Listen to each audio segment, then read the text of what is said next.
Hello and welcome to the True Gangster Stories YouTube channel. In today's video is a man who lived a quiet life on a housing estate in Gateshead, walking his dogs, tending to his garden and chatting politely with neighbours. But behind that calm suburban exterior was a criminal operation that stunned even seasoned investigators. For over a year, he oversaw a plot to smuggle more than a ton of cocaine into the UK, using rolls of artificial grass to hide the drugs. He managed to do it all without raising the slightest suspicion from the community around him. This is the story of Peter Lamb, a pensioner turned international drug trafficker who lived among retirees while orchestrating one of Britain's most unusual cocaine conspiracies. His arrest in 2024 revealed just how easily a criminal network can hide in plain sight, and how even the most ordinary-looking homes can become fronts for a multi-million-pound empire. Unlike some of the better-known gangland figures of his time, Peter Lamb didn't appear to move in flashy criminal circles or align himself with any high-profile cartels. There were no known ties to the Kinahans, no evidence of links to violent street crews, and no whispers of his name in underworld feuds. That's what made him so effective. Authorities believe he operated quietly, keeping a low profile while orchestrating a massive drug importation scheme that ran for over a year undetected. While his setup didn't trigger rivalries or turf wars, it did draw the attention of multiple law enforcement agencies across borders. His activities, quiet as they were, sparked a major investigation involving both UK and Dutch authorities. It wasn't just about one man or one shipment. This was a sophisticated trafficking route that needed dismantling. What began as routine customs checks quickly evolved into a coordinated international operation aimed at cutting off a major supply chain before it reached British streets. Lamb may not have had the notoriety of the big names, but his role in moving over £100 million worth of cocaine made him a significant figure in modern organised crime. Lamb kept his cards close. To his neighbours, he was just a quiet old man who kept to himself, lived alone with his dogs, and minded his garden. He wasn't known for late-night visitors, didn't throw parties, and didn't flaunt wealth. On paper, he was semi-retired, running a gardening business that no one looked too closely at. He registered 2 companies under the same name, Lomax Garden Supplies, but neither filed any accounts, and both were eventually dissolved without fanfare. The business looked ordinary enough, and it gave him just enough cover to explain why he had foreign trucks delivering loads of turf to his units in Newcastle and Stockton-on-Tees. Most people assumed he was just another tradesman moving product for landscaping jobs. But behind the rolls of artificial grass was a clever concealment system, hollow plastic cores stuffed with bricks of cocaine. For months, he moved tons of the material without drawing attention. Even the workers on the same industrial estate didn't think twice, though they later recalled the turf looked strange, sagging on the ends but stiff in the middle. At the time, no one questioned it. Lamb had built the perfect cover, and for a while, it worked. His downfall began in May 2024, when Dutch customs officers inspected 2 shipments of artificial grass and discovered over £13 million worth of cocaine hidden inside the hollow centres of the rolls. It was a breakthrough moment. Up until then, Lamb's entire setup had functioned without interference. But the seizure triggered a wider investigation that quickly reached UK soil. Surveillance teams soon captured images of Lamb himself, calmly unloading the turf from a lorry with a forklift at one of his rented warehouses in Gateshead. Detectives from the National Crime Agency traced the deliveries back to 18 previous consignments, all moved through his supposed garden supply company. Raids on his storage units uncovered abandoned rolls of turf and another kilo of cocaine that had been carelessly left behind, proof that this was no isolated incident, but part of a larger, sustained operation.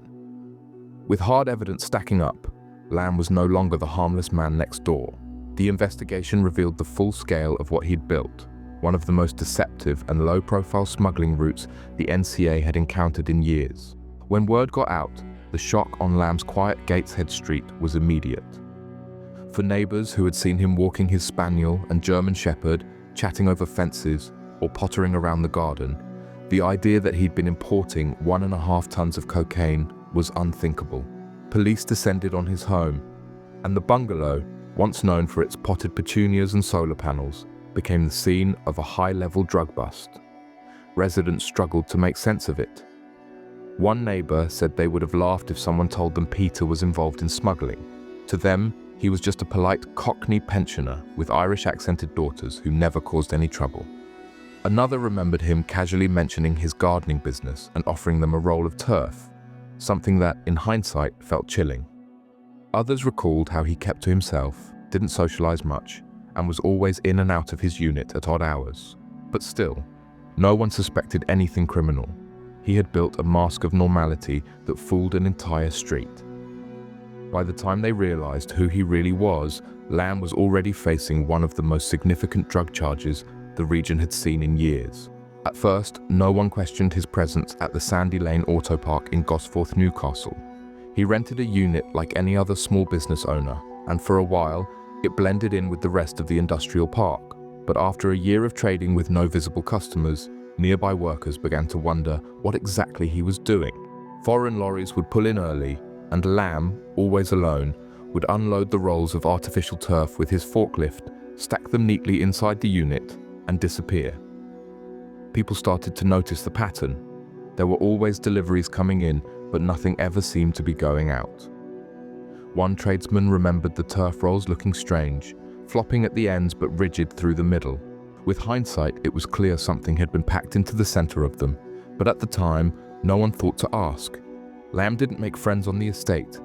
He kept his head down, handled his business, and left without conversation. To the outside world, it looked like a man keeping a low profile, but in reality, it was a calculated move to keep his drug shipments flowing under the radar. Behind the scenes, investigators were already building a detailed picture of Lamb's operation. Analysis of his phone revealed multiple trips to the Netherlands, where authorities believe he met with contacts responsible for coordinating the cocaine shipments. These weren't random journeys. They were strategic moves to secure supply and oversee logistics. The artificial grass concealment method, while unusual, had been working, until Dutch customs broke the chain.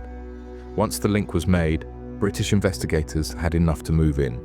Lamb was caught red-handed with surveillance images, shipping records, and seized product, all pointing directly to him. Faced with overwhelming evidence, he didn't attempt to fight the charges.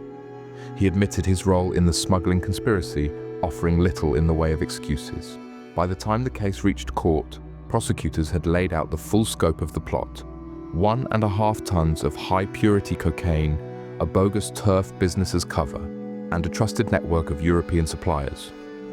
The quiet man in Gateshead had become a key figure in a major international drug pipeline. In court, Peter Lamb stood quietly as Judge Gavin Doig handed down a 17-year prison sentence. The judge made it clear, this wasn't a small crime.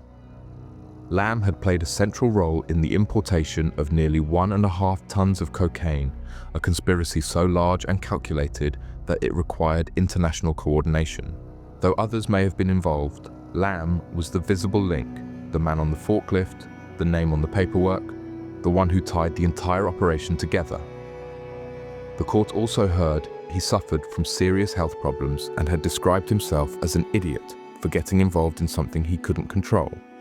But sympathy was limited. The damage was done. According to NCA senior investigator Al Mullen, Lamb's scheme, while creative, was yet another example of how far traffickers are willing to go to flood UK streets with drugs. Cocaine destroys communities, he said, but this joint operation with officers in the Netherlands has disrupted its supply in the UK. For Lamb, the quiet life is over. His home is now remembered for headlines, not hedges. His business gone, his freedom stripped, and his legacy forever tied to one of the most bizarre smuggling plots the UK has seen in years.